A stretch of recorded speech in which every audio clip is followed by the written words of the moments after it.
It's like before Apple sells a phone to you, they already knew why they were making the phone. They already knew who they were making the phone for. You have to think about this thing from scratch.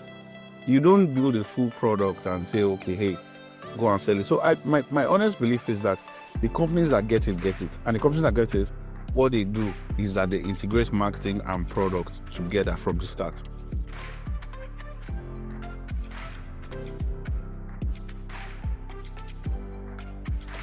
Hey everyone, welcome to the latest episode of Scale, a podcast reported to marketing managers who are building, positioning, and scaling tech products in Africa. I'm your host, Caroline Mayberry, and I'm a senior product marketing manager currently based in Nairobi, Kenya. Today, I'm so delighted to be joined by Onyedikachim Nwankwo, also known as Dikachim. He's currently the Chief Marketing Officer at Transact World Digital. He's a visionary marketing leader known for shaping Nigeria's most impactful corporate campaigns, including Bank Wars, a campaign that redefined digital engagement in Nigeria's financial sector. In his previous role, where he was the Associate Vice President Product Marketing at Flutterwave, he championed the Flutterwave store, enabling over 25,000 small businesses to go digital during the COVID pandemic. In this episode, we'll be hearing Mr. Nwankwo's thoughts, experiences as a tech product marketer, and also his advice on how to strategically position and scale tech solutions in different markets in Africa. Welcome.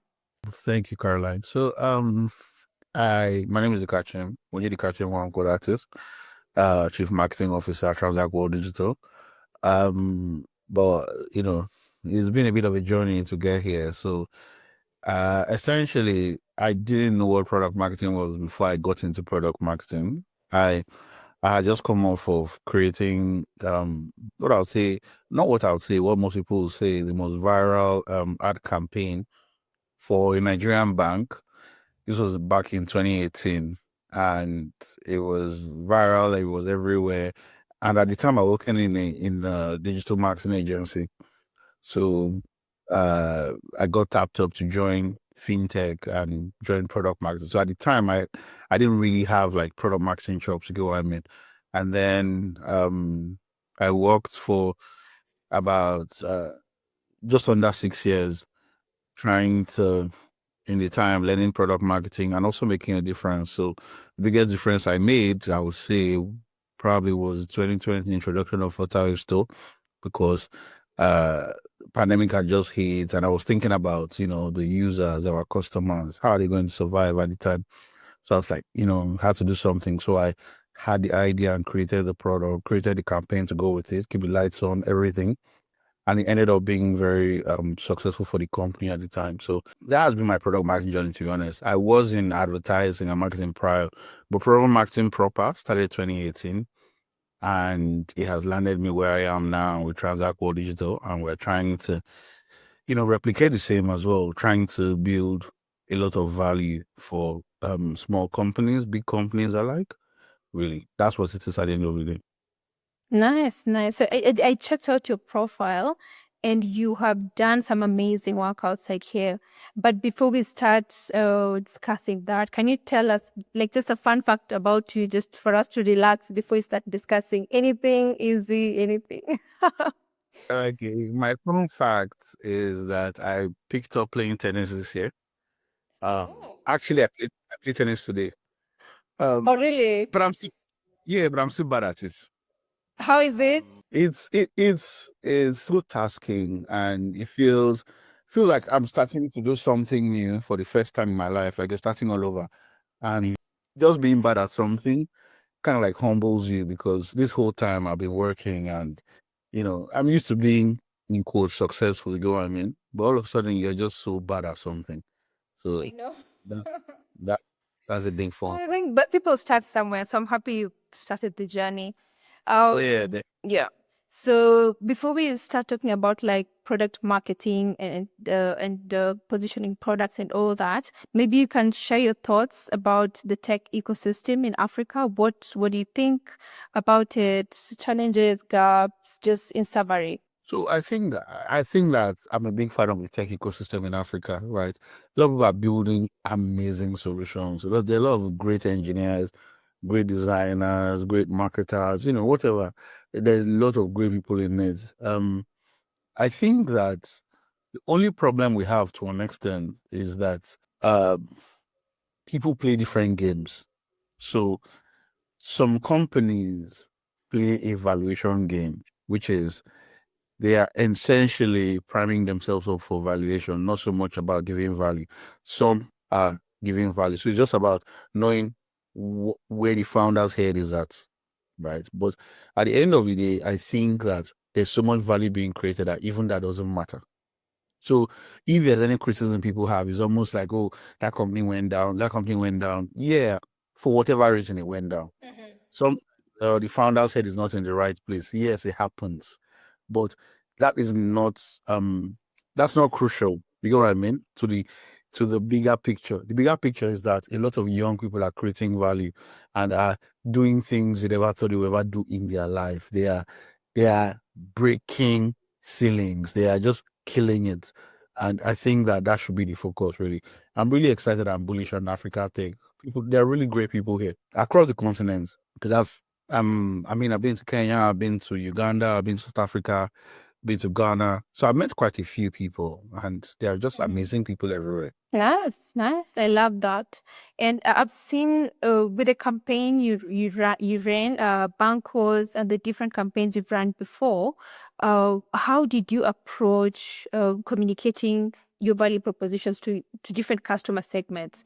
Because for you to have been able to win close to 35,000 businesses, at Flutterwave, you must have used a certain way of like messaging, positioning, and communicating the value proposition to those people. So how did you go about it? You don't have to speak specifically about Flutterwave, but just how can we properly communicate our value propositions to our customers? So I'll say it was about relatability, right? That's a good question because a lot of times, what happens is when you listen to people who have done things, you're thinking, oh, okay, maybe I can do them. The truth is, you just have to learn to relate with people. So, first of all, from the campaign, keep the lights on. The lockdown had hit, people couldn't sell and all of that. So from the name of it, we said, oh, hey, we're here to help you keep the lights on, which meant we're communicating to the stores, right? This is your opportunity to keep the lights on.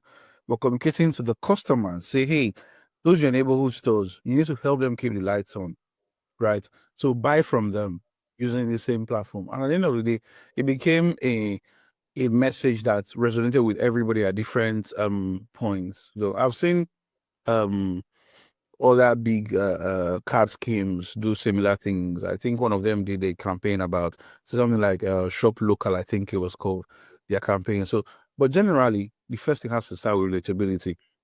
Before you put it out as a marketing person, think about yourself. Do you even like it? Would it make any sense to you? Because a lot of times we put out things mindlessly because I put it out for they're going to take it. However they take it, they'll be fine.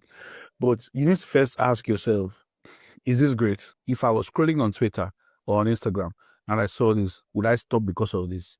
If you can't say yes, a definite yes, then that content is not good enough.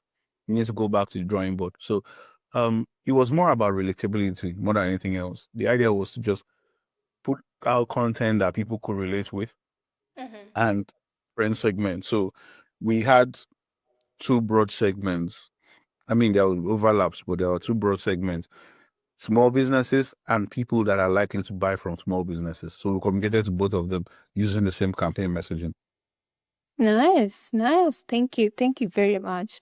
And I feel like we can now discuss more in terms of, I know Flutterwave had like a product strategy, and the different teams and products you've supported before had like a product strategy, guided by the product management team. So how do you, from your experience, how do you suggest product marketing should advise or guide or support the product marketing or the product strategy, the overall product strategy? How would you advise? What are your thoughts around that? So my thought is that product strategy, marketing, product, they're all the same thing and they should start together. So you don't build a product and then you go back to strategy, marketing and say, oh, okay, I'll build this product. Oh yeah, find out how to sell it. No, that doesn't work, right? If we're using the store example, we'll use this as an example. When I had the idea and thought about it, I talked to the person that was leading products, Ted. He's my colleague. He was my colleague and he's also my friend. He has left now. He's doing his own startup called Mira. But he he was in charge of products and he was also the lead product designer at the same time. So he kind of made things easy. I explained, hey, this is what I'm thinking. And he sits down, he designs it, he just goes through the whole process. But from my experience, generally, I would say that product, marketing, everything needs to be connected. Okay.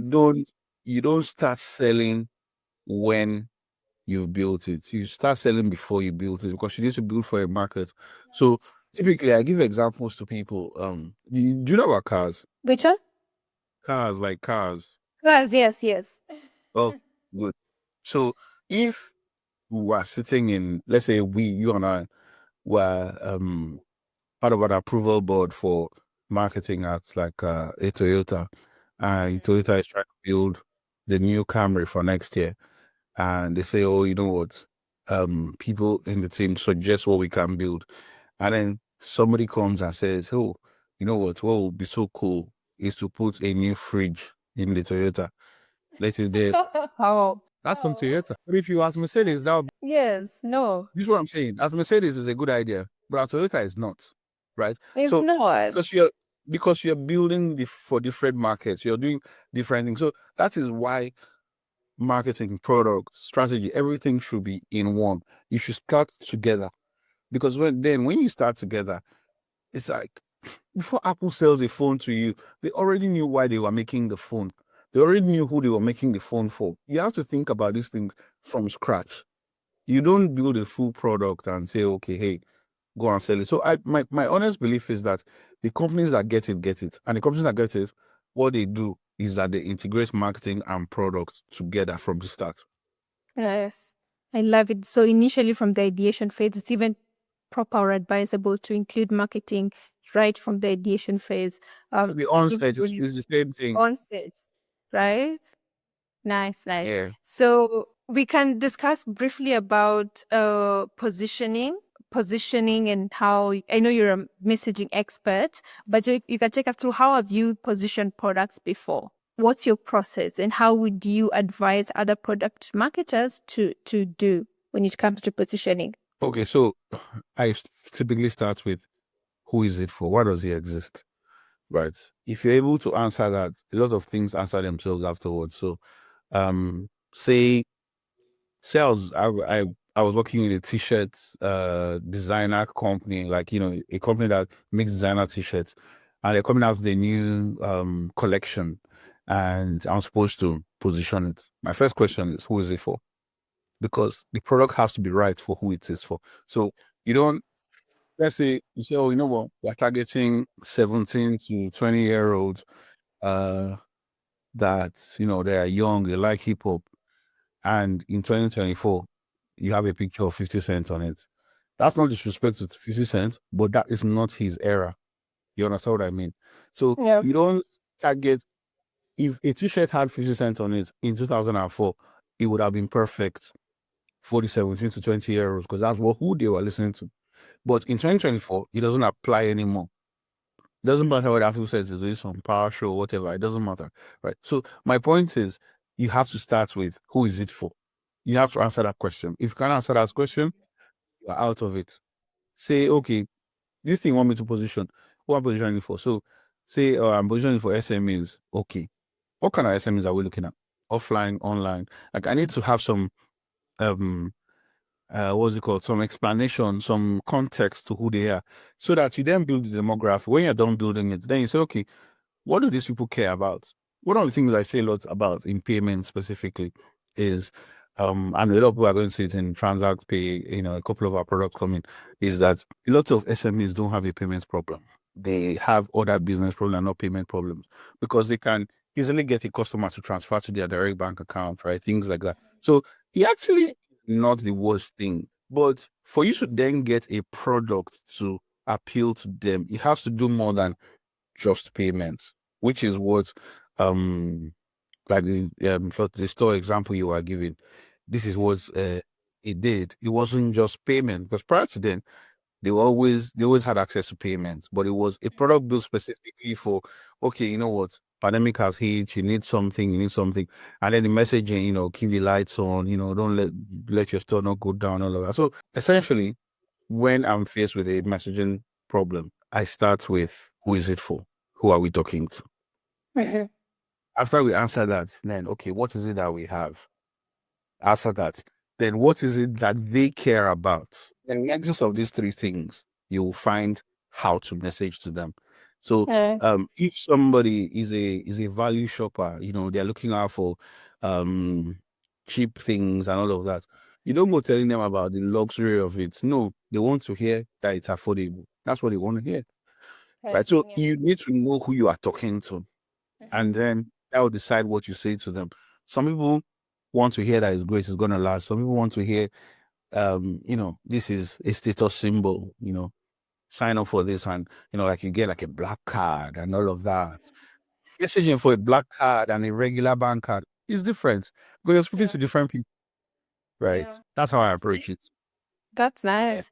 And with a campaign you'd run before, did you face any challenges? So what are the main challenges you faced as a product marketer when you're taking products to market?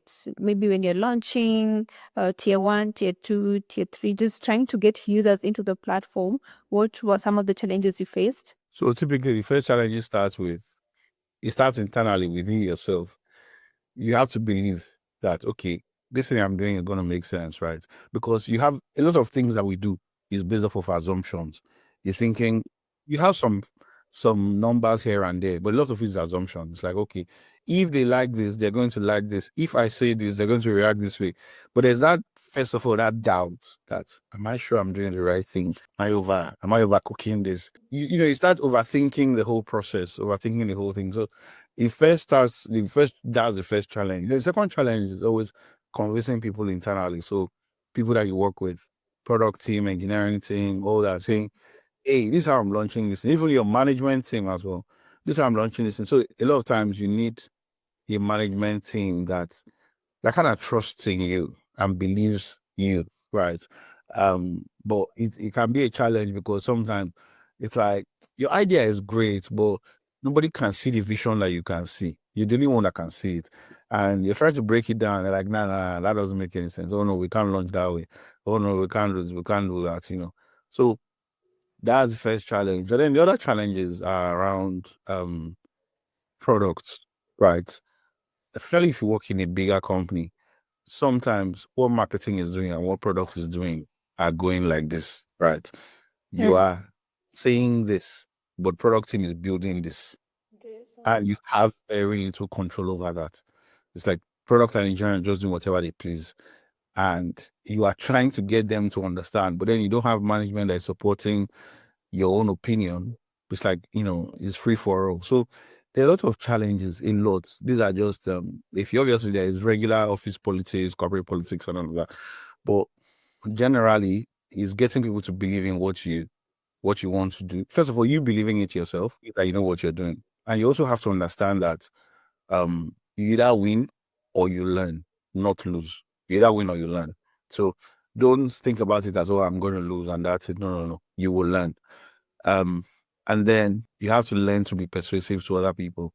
You need to have you need to have allies in different teams. In design, you need an ally.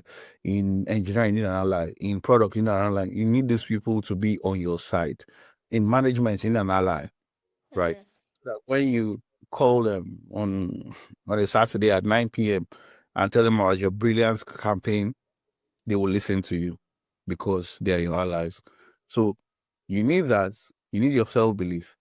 And then you need to also pay attention to the market you're selling to. Don't listen to what they say, but pay attention to the market. So you don't really ask them. It's not by surveys. Excuse me, sir. It's not by, oh, hey, do you want this? Oh, do you need this? No, no, no. It's more of paying attention. Sometimes just read tweets. Just look at what's going on. What are they saying about your competitors? What's going on in the industry?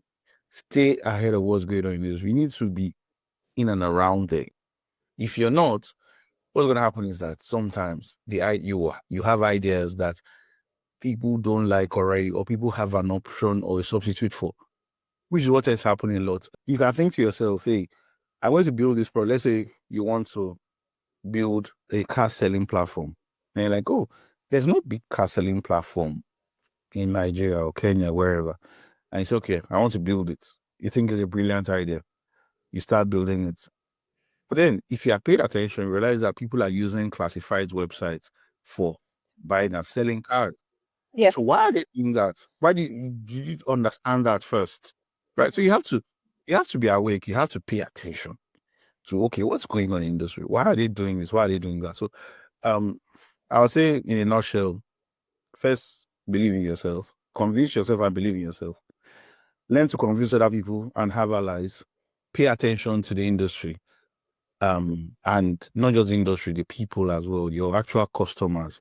Again, don't listen to them. Pay attention to them. They can say one thing. They can come, you can launch a new product and they're all like, we're not going to use this, da, da, da, da. But then you look at usage numbers, it's climbing. Okay, so why do you say? Because sometimes people that are talking are not the same people that are using, right? So pay attention to what's happening. Don't listen to what is being said. Like, don't bother too much. I'm not saying don't listen, but don't pay too much mind to, okay, they said this, they said that. No. Don't pay too much mind. Nice. I love that. So don't listen to, yes, you can listen to them, but just pay attention to your customer so that you can be able to know how to message your product, how to take your product to market properly. I'm going to ask like another additional question on that, and that's in terms of like storytelling. What's your secret to proper storytelling? I feel like that's an area most PMMs normally struggle with. So what are your thoughts around like storytelling? Because that's the best way to get users onto your platform. I agree 100%. I'll say that I may be lucky. My background before coming to product marketing was from an advertising angle. So it kind of meant that I learned storytelling by default, because in product marketing, there seems to be a divide between the creative guys and the numbers guys, the guys that can do the Google advertising and, check numbers and all that stuff. I don't think there needs to be that divide, but I feel it. When I talk to people, I feel it. Some people feel, oh, I'm into the numbers. Some people, I'm such a creative. But my start was from the creative side. So I was lucky to work as a creative, it's about ideas and all of that. But I'll say that what has helped me the most is that I became somebody who was very observational. I observe things. So a lot of times, if you think about a lot of the comedy that people find funny, it's just people replicating things that you knew already. Just nobody had done it that way. So let's say they make a joke about how old people behave. You've seen it before. That's why you can relate. That's why it's funny to you. Yeah. They are now dramatizing it and making fun of it and stuff like that, right? Or when you see the American comedians doing the black versus white people type thing, it's always something that the people involved have seen in some shape or form. So people who observe tend to be the best creators, right? So I'll say storytelling starts with observing. Look around you, pay attention. When people are saying things, when people are making jokes, or something is going around, pay attention, stay awake. Don't take things on face value. Oh, okay, you said that, you said that. No. When you see an ad by a company, allow your imagination run. Why did they do this? Why did they do that? It tends to shape your own level of imagination so that when you're in a position to create, you have a wide view to see from versus being tunneled into, okay, I know this, I know that. You need to be able to connect things. And that's what makes storytelling always great, to be honest, is for your storytelling to be great is when you can connect two concepts that seem like they're not joined together. And you can only do that by observing, by reading, by watching, right? You can't say you're in product marketing, you're not watching like Nike ads. No, you need to watch Nike ads. Why are they saying why they put it on what they are putting out? Pay attention to what's going on around you, right? Apple is launching new iPhones, watch it. Watch the launch, watch everything. You will pick up something here and there, right? Even when you don't know that you're picking up something, you'll pick up something. So I'll say that storytelling for me started from just being observant and being able to think like the business I'm representing and also like the customer that wants to or can buy from business that I am representing. So I need to be able to place myself in two sides. I place myself on the side of the buyer and the seller and then think, okay, what would appeal to this person? What messaging will come out and they'll be like, oh, right, I like that. It makes sense to me, you know. So you have, but you don't get there without observing a lot. You just need to observe. Don't do anything. Just observe. Okay, industry, whatever. Just observe. Don't say So anything. observing means watching like this, what they're doing on Twitter, how they're engaging with your content, right? Yeah, and content of competitors as well. What are they doing? What is funny on Twitter? What is going on TikTok? What is going on Instagram? You need to just stay in that space so that when you need to craft for your own brand, you kind of like it's about having a wide range of having a wide imagination, really. So if you don't know what's going on, you have tunnel vision. It's like this is it. Like say, okay, we need to launch a new document viewer product. Like, okay, here's your document viewer because you have tunnel vision. But if say you are paying attention and all of that, and you are like, you can just go, oh, your document viewing experience can be classy, it can be demure, it can be whatever. You know what is going on, right? Yeah. And I said that out of my head. So it's like I'm saying, like you need to pay attention to what people are saying, what people are doing. I'm not saying copy verbatim and try to shoehorn things in a way that it doesn't work, but it's more like you need to always know what is going on around you so you can write the best stories. And the best stories are only achievable as well when product and story come together. Because you can have the best story. If product doesn't agree with you, if you're building something else, you're going to be in trouble because you're just going to make false promises. That's what it's going to be at the end of the day. They are going to try out the platform, try out whatever, and bounce off. That's it. They're not coming back. Never. They will never come back. And you've lost. So you have to first make sure that you align with the product team, but then you have to just pay attention to what's going on and find a way for your brand. Obviously, you know your brand tone, you know your brand, your general brand perception and your brand personality. So you have to use all of that. I mean, this is not a class, so I can't be teaching, but I'm saying. I understand. So, I think with your experience, I also want you to, because the reason why I created this platform, this podcast, is to help people who are new to the product marketing field. It's a very new role in Africa, so most people don't know how to go about it. So, if you don't mind, I feel like I'm learning so much from you. So, if you don't mind, are you able to take us through how a product marketer needs to engage with the product team through each and every stage of the product development process, right? So we can start from the ideation stage, prototyping, testing, commercialization, and then scaling. So just like your wisdom, we want to soak up on that knowledge. I would say you're far too kind. I'll say the first thing is you have to be friends with them. Find a way to be friends with the product people, right?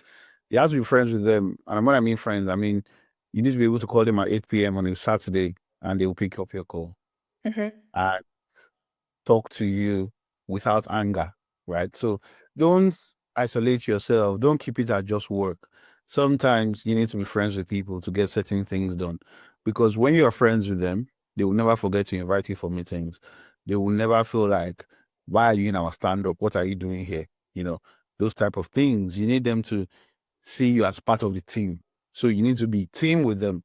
You can't afford to just do your own thing. Say, oh, I'm in marketing, they're in products, that's your business. No, you have to be one with them. And when you are, you have to offer valuable insights from the ideation stage, even if it's their idea or it's the management's idea or it's your idea, doesn't matter who it is. they need to be able to trust that when they have a question, it's like, okay, you know what? If we put this button here, do we need to put this other button, or should we make it a check list, or should we? They need to trust that you have valid opinions in these questions, so that they can bring it to you and say, look, uh, we are building this out. Or let's say, for instance, the designer says, okay, I'm thinking about putting a checkbox here. But if I put a checkbox here, it means I'm adding an extra step to the process. And I don't know that, and then you're like, okay, what if we did it this way? And you gave a very valid, option.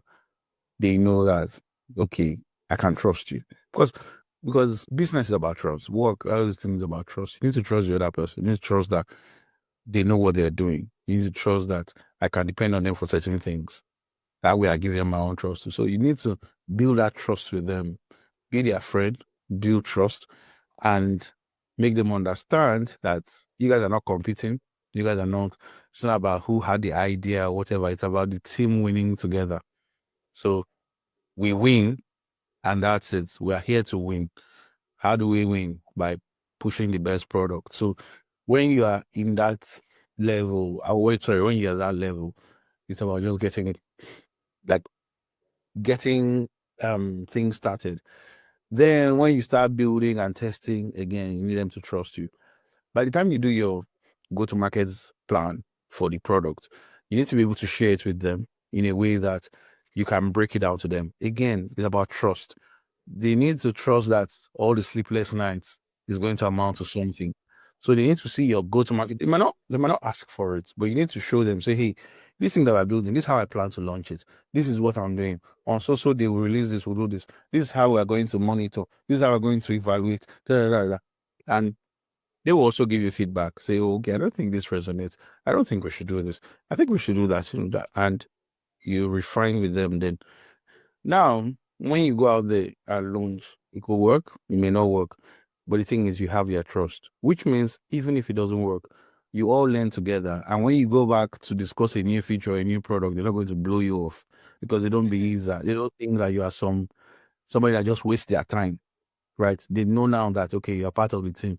When it didn't work, it's all of us. So you first have to buy their trust. You have to start there. That one is non-negotiable. You buy their trust, and then you give them your own work for them to trust you. So that at the end of the day, you have to be in it together. Every project, every launch has to feel like it's our launch. It's not your launch as a marketing person. It's not a product launch from product team. It is you guys together. So, and I'm saying it because a lot of times, when it comes to products, I know you can have the best product, the best plan launch, best everything, but there are other factors. And some of those factors will mean that it just doesn't succeed. It just doesn't go anywhere. Nobody cares about it or something.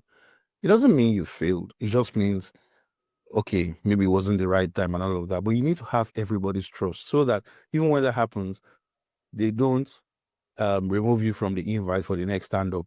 We don't like that. We don't want that.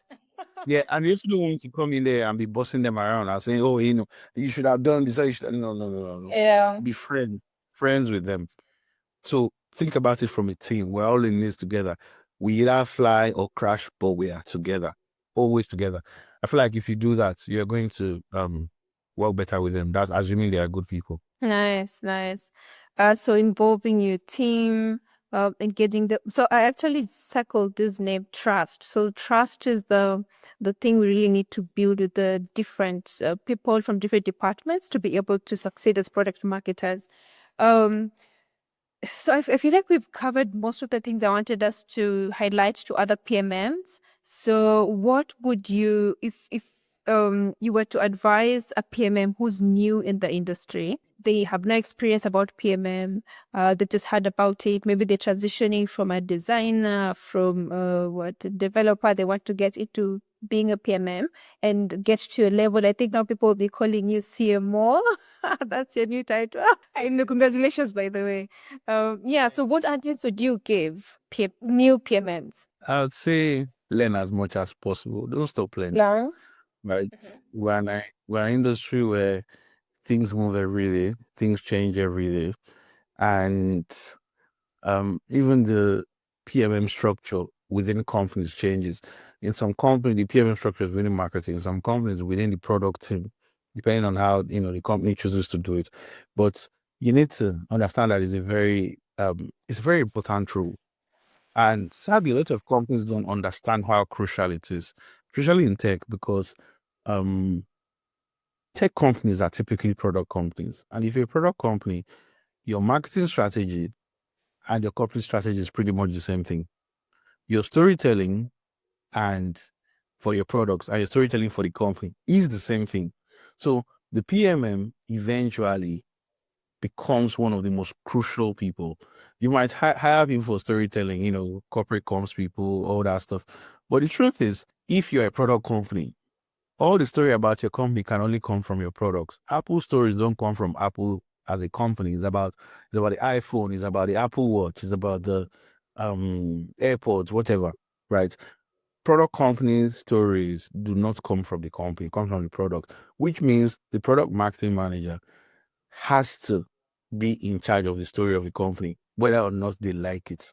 They end up finding themselves there. And, I found myself there a couple of times and thankfully did a decent job of it. But I'll say that as a PMM, if you are in any company, you find yourself there, you need to understand that you are going to be very important. Sometimes your company might not understand it. They might treat you just like, anybody else, but it's something that you have to take up. So in terms of how seriously you work with the engineers, how seriously you work with designers, any other person in the corporate see, a lot of times the corporate people who might be the people that have the title of storytelling and all, they might end up being people that you basically tell what to tell. Like you tell them the story to tell because you have created the way the product's going to launch and all of that. Because by creating the product story, you are creating the company story. So every other person feeds off of what you are creating. So you need to understand that it's a very important role. It's not something you can play with. So where you are new, in some companies, it might be overwhelming if they really understand it. In other companies, it might not be taken very seriously. But regardless, what is important is you need to understand that you're in a crucial role. If you get the product story right, you get the marketing right, you get the company story right, everything else falls in place. People will take a pay cut to join your company if you have the right story, right? Yeah. People will. I want to be with those guys. There are companies that people take a pay cut to join just based off of the story of the company. So you need to understand that your story is that important. And then on the other side of things, you need to also understand that your numbers are just as important. You cannot do things for the fun of it. Oh, okay, it's a great story, blah, blah, blah, blah, blah. How does it affect the bottom line? Because these are the ways that you're taking seriously in the company.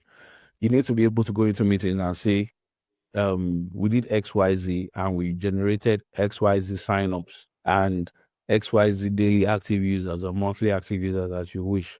But the point is, you need to go into meetings with that because those are the things that gives you the leverage to ask for more. So you need to ask for a budget. You don't just come and say, hey, I need a budget for this. No. Without a budget or limited budget, we created this. To go to here, we need this. Then everybody's listening. It's like, oh, okay. You created this already. Oh, wow, that's a lot of value you created, right? So you need to understand that you have to start with creating value and making it known. Because sometimes you might create value and just sit back and not say anything about it. No. Don't lose sight of your numbers. Don't. If you're waking up from sleep and they say, hey, how many businesses did you sign up last month? You need to be able to know that number because you need to be able to be seen as providing that much value. A lot of times, your management and people like that think about hard numbers. That your tweet got shared 1 million times doesn't mean anything. How many people did we sign up? So while you are controlling the story for the company and making the company look great, don't lose focus on your numbers. What matters to your company? Sometimes people take numbers that are popular and decide that it matters to them. So some apps, what you need to focus on is daily active users. But some apps, daily active users does not matter because we're focusing on, let's say, average order value. for instance, Yeah. an e-commerce platform, right? So you need to know, forget about vanity metrics. What matters to this specific business? And what are the numbers that if I put out this number, I say, hey, this number, I did this, my CEO or management is going to say, oh, okay, that makes sense. I see why I should take you more seriously, or I see why I should give you a raise or whatever, right? So first of all, focus on your numbers. Your numbers and the important numbers, not just numbers. I'm saying this again and again, but it's really important. Yes, I've seen a lot of young guys care about vanity metrics. It's just things that don't matter. Say, okay, we had 1 million website visitors. What does that matter? Who cares about that? Yeah. Yeah. Right. So if people are not signing up, people are not doing the activity you want them to do, or that moves the company forward, nobody cares about all those things. So what are the numbers that matter? Hold it on one side. On the other side, understand that you are, to a large extent, in charge of the creative future of this company because you are translating products into stories. So you're either creating the products and story, or you're translating existing product into stories. Either ways, you are in charge of the story of the product and company. So these two things, you have to carry them side by side. Nice. I love that. I love the breakdown and the way you really brought to light what PMMs need to focus on. So just fully understanding the key metrics you need to focus on that will just enable the business to grow, enable the product to grow.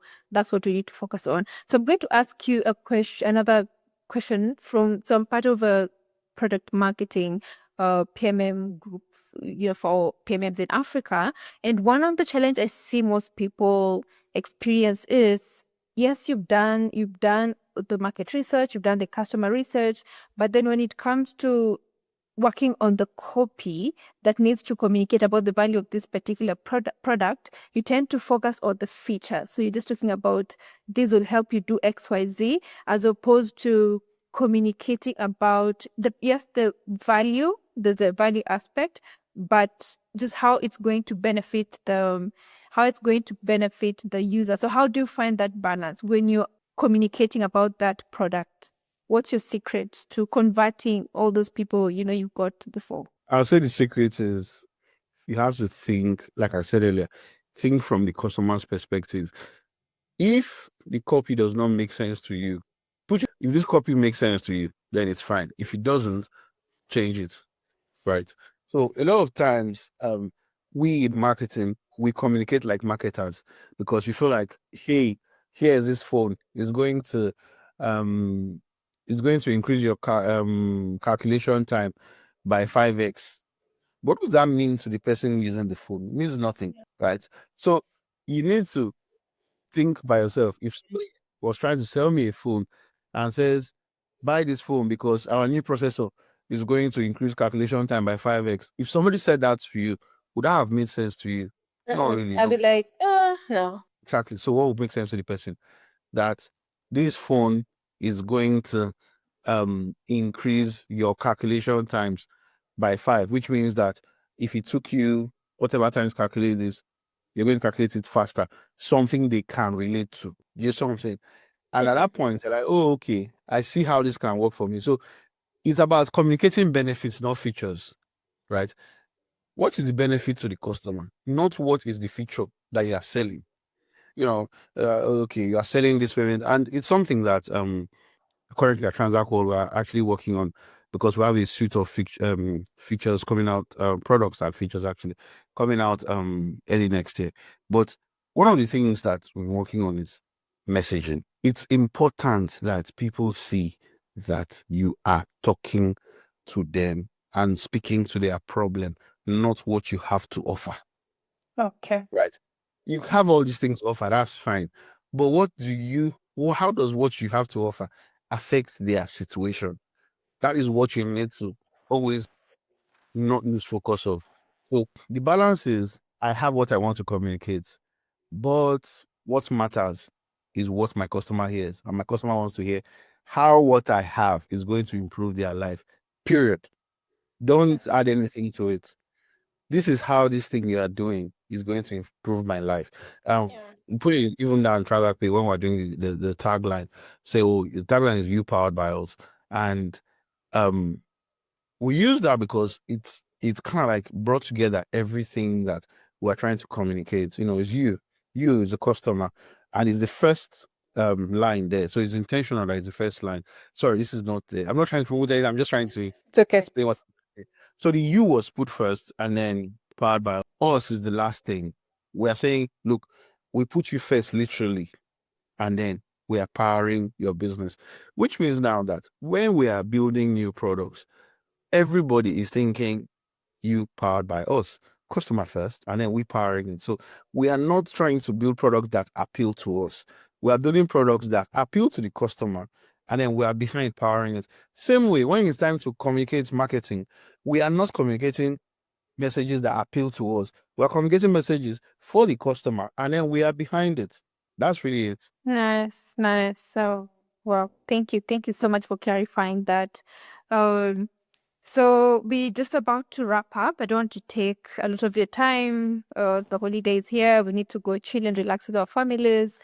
So any fun projects you're currently working on? What are you excited most about being a CMO in your new company? That should be the final discussion. It's a new experience, but it's obviously not my first experience in leading marketing. And yeah, back in my former employment, I led marketing for a while. So I've led marketing for a while now, but it's a new experience because it feels like we're starting all over. It's a brand new company. Got licensed this year to process payments, all of that, and I'm really excited about it because it's one of those things where you are betting on yourself, right? You're telling yourself, I've done it before, I can do it again, right? So it's an exciting project. I'm working on some things that maybe in my past employment that I asked someone to do it, but now I have to do it because it's really new because I'm starting from scratch.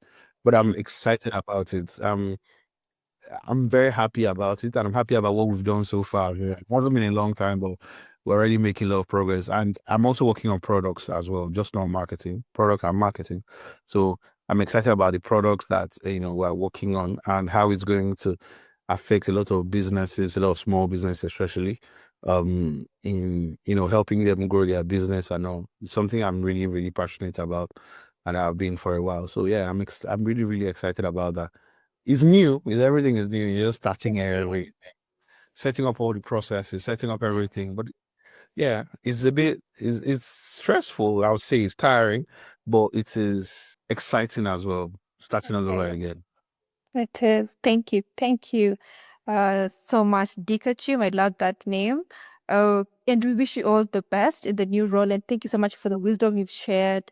And yeah, people will reach out to you. So how would you want them to reach out to you if they have any questions? Anyway, really, my LinkedIn. Okay, my LinkedIn is my full name, Onyedikachim Nwankwo. But everywhere else, Twitter, Instagram, Adikachim, email, dikachim@gmail.com. So anyway, it's fine, really. Thank you so much. So we'll end it at that. Have an amazing holiday season and happy New Year. See you next year. Thank you. Thanks so much, Caroline. I appreciate it. Yeah.